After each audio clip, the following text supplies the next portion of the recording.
Welcome aboard, Steve, and thanks so much for joining us. Of course, Steve, publisher of Bayoubuzz.com, a ringside all-star who checks in with us on Tuesdays. Our talk line, 504-556-9696. Steve, we had on Ken Cuccinelli of the Senate Conservative Fund earlier. He's standing by his support of Rob Maness, saying that's the only way really to send a message, saying that Maness can still win this thing, and that he believes Cassidy and Landrieu are two peas in a pod.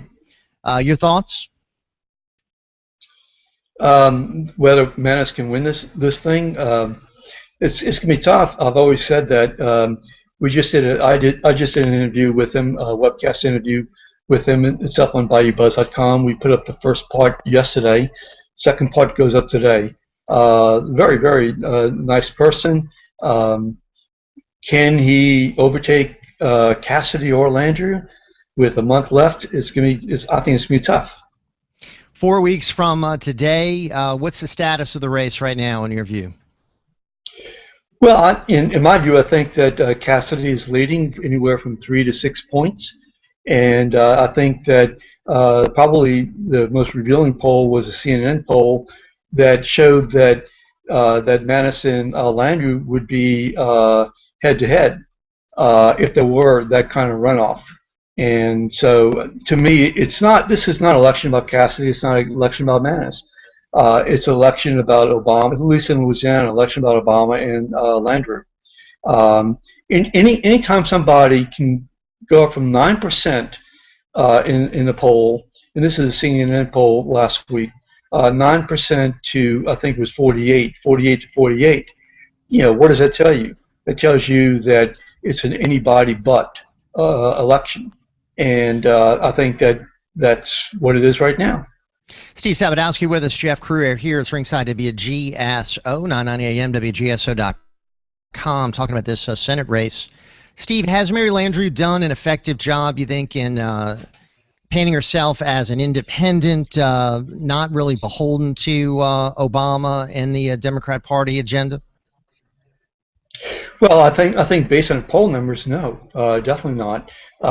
And again, I think that just on the big issues, the big emotional issues, it's hard for her to do. I personally think that she ought to raise questions, the same question I asked Rob Maness, and the same question I've asked you in the past, and that is, okay, so you want to get rid of Obamacare, and that's fine. So what are you going to do about some of the major planks in Obamacare, such as pre-existing conditions? You've had 200 years or so to do something about that. I'm just throwing that number out. And only after Obamacare, and only after it became an issue, has pre-existing conditions and portability been popular. So why? I mean, basically, that's the major plank. That's the plank that I think most people, most middle-class people, most people I know of, are real pleased about. And so I think that to say that we're going to get rid of it, but in that essence you're not. I think that's not honest. And I think that Landrieu ought to go say, look, okay, we brought this to you. You may not like it. You may disagree with us on other issues, but this is what we brought to you. And so, yeah, it's not perfect, and we've got a long way to go to fix it. Well, remember that famous comment she made at a forum whereby if she had a chance to vote for it again, she would. So, I mean, she's not running from it. She's standing by it, isn't she? Her commercials aren't standing by it at all. I mean, she's standing by it in terms of the forum, the one forum that I've gone to. In fact, I've gone to probably more forums than Bill Cassidy. Well, he hadn't gone to any. One. Right. I've gone to one. If you've gone to one, you've gone to more.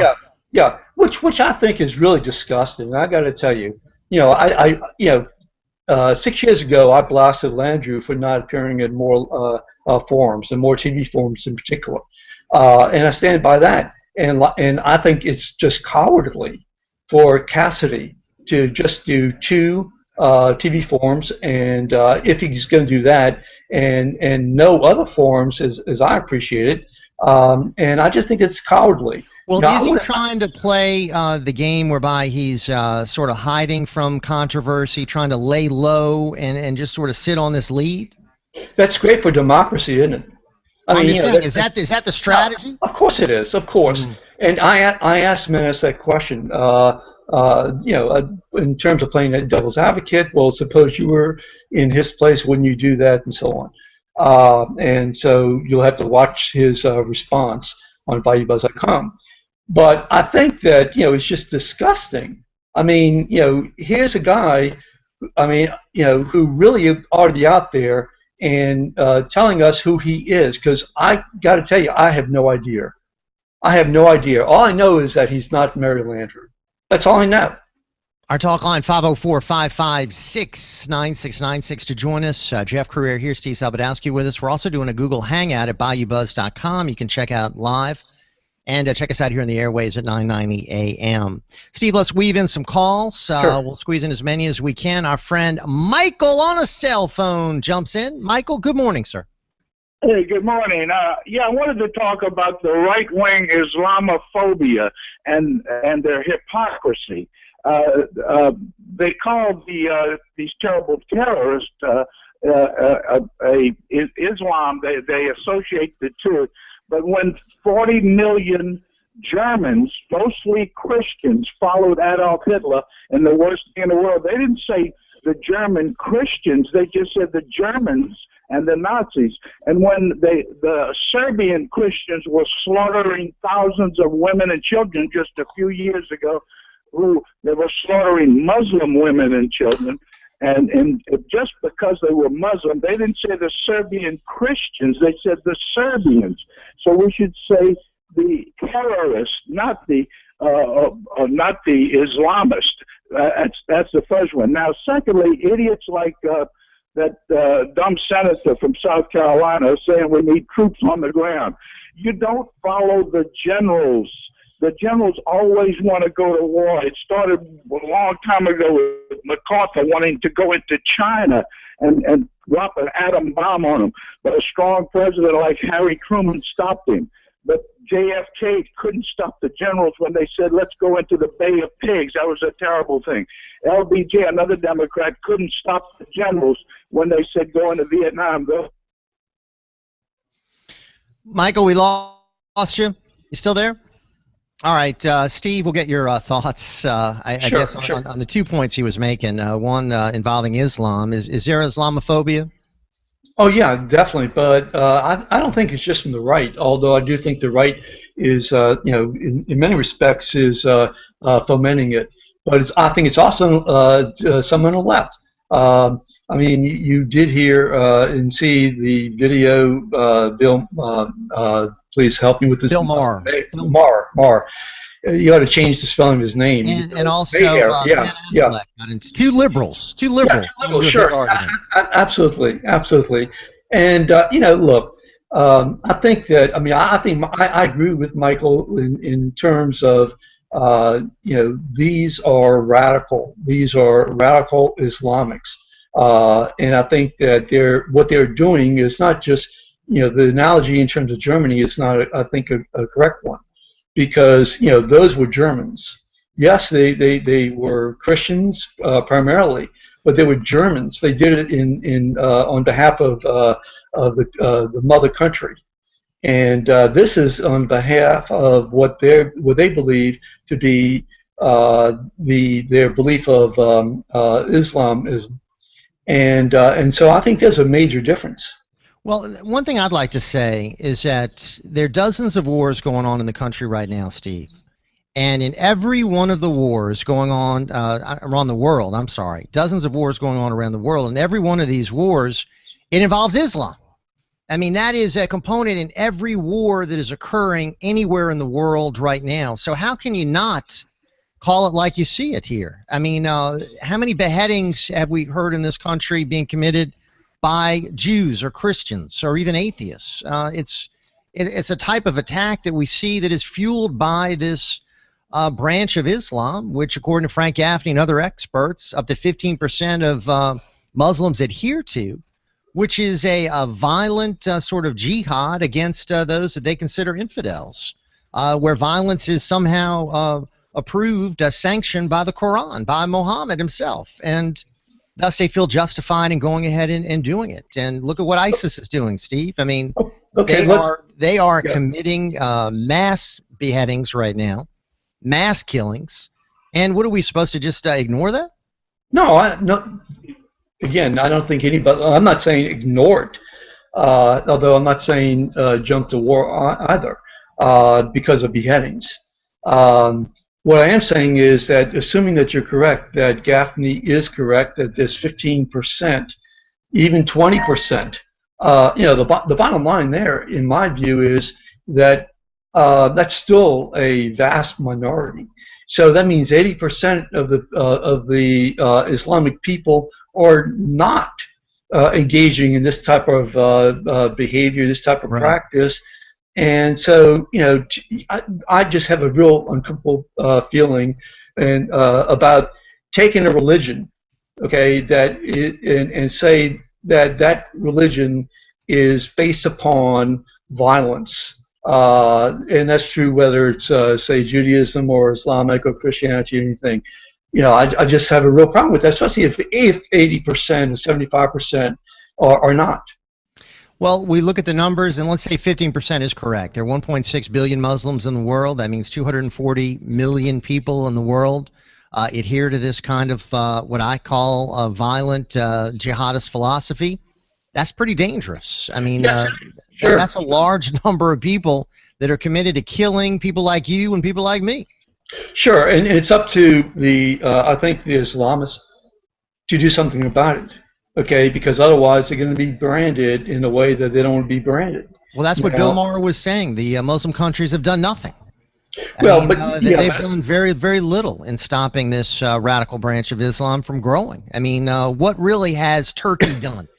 Well, and Saudi Arabia done? I mean, the only country that I see really doing anything significant is Egypt, and we've turned our back on Egypt. And look, I totally agree. I think that Turkey and Saudis and Qatar and all those other countries. I mean, they need to pony up. Otherwise, they're going to be ponied, and skewed. I just think that it's up to them to really put their boots on the ground. And if they don't, then it's going to be so much more difficult for the rest of us to engage them in that kind of way. Our talk line, 504-556-9696. Steve Sabludowsky with us, Jeff Crouere here. It's ringside WGSO 990 AM. Also our Google Hangout at Bayoubuzz.com. Let's go to some more calls. Steve, our friend Adam in Pearl River checking in. All right, Mr. Adam, good morning. Hey, good morning, fellas. Morning. Jeff, I'd like to ask Steve, has he ever lived in a Muslim country, particularly Arab country, during his life? I haven't lived in a Muslim country or Arab country, no.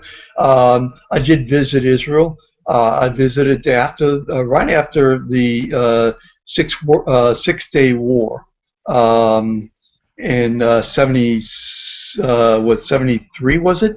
And so that's the extent of it. Why? Well, the reason I ask, Steve, is for you to characterize the situation in the Middle East as a small segment of the attitude of a small segment of the population is false and erroneous.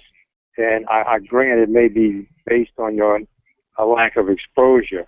But having lived among those people in various Middle Eastern countries in the military, I can tell you that if you're a known American or a known Christian to those people and you walk streets at night in areas that are not highly populated by the military or the police, you will most likely be in the same situation that you'd be in the mid-city New Orleans walking the streets at night. You will be attacked because you are a Christian or because you are American in a large percentage of the time. And that's just the way it is. That's the attitude that prevails. And what countries, Adam, what countries do you have experience with? Saudi Arabia? Saudi Arabia, I hate to mention them, Jeff, because it was a classified operation. Gotcha. Okay. And I don't want to give out the information. I gotcha. Okay. Just a few of those people you have listening to your show. But that's the way it is. And if you're a Jew or you're a known Jew, and you're trying to run a business in one of those countries, you're harassed, attacked, et cetera, et cetera. It is not the way Steve would like to have us believe. Mm. That's the nice, comfy way of looking at things and trying to ignore the facts of the situation. It's not pretty. Nobody likes to say these things are real, but they are in fact real. All right, Steve, your response? Well, first of all, I don't have the experience that he has. I have not lived there, so those are his experiences. I can't take those away, nor can I refute them. What I can say is that, like I did say, and that is, I think it's up to the Islamists who are not so-called radical Islamists to make a difference. And if they don't, then they're going to be branded. And yeah, look, I'll be the first to say this, and that is that I think it's absolutely horrible that the Arabs have spent so much time trying to eradicate Israel. I'm Jewish, and I'm a very proud Jewish person, and I see and I know what's happened there, and I just hope that everybody can live in peace.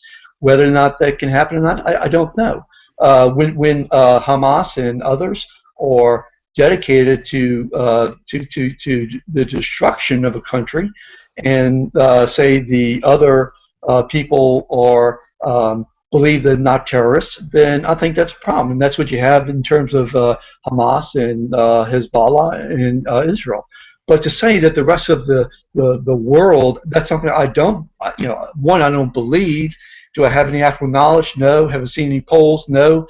Has he seen polls? Are polls out there where Islamics are saying that 80% of them are against say Jews or Christians or whatever? If there was something empirical like that, well, then maybe the number that I have heard over and over is 15%, and I don't know where Frank Gaffney and other experts get that, but that's the number that they have been using. So I've used Adam real quick, and then we're going to squeeze in another one. Go ahead. Yes.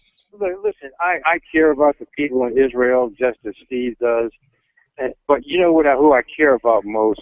I care about my fellow Americans, and I care about the country of America, and I don't want to see fellow Americans be duped by the Islamists who are currently hiding out in the 1,200 mosques around this nation, fomenting hate, and just waiting for the okay to cause havoc in this nation. And okay.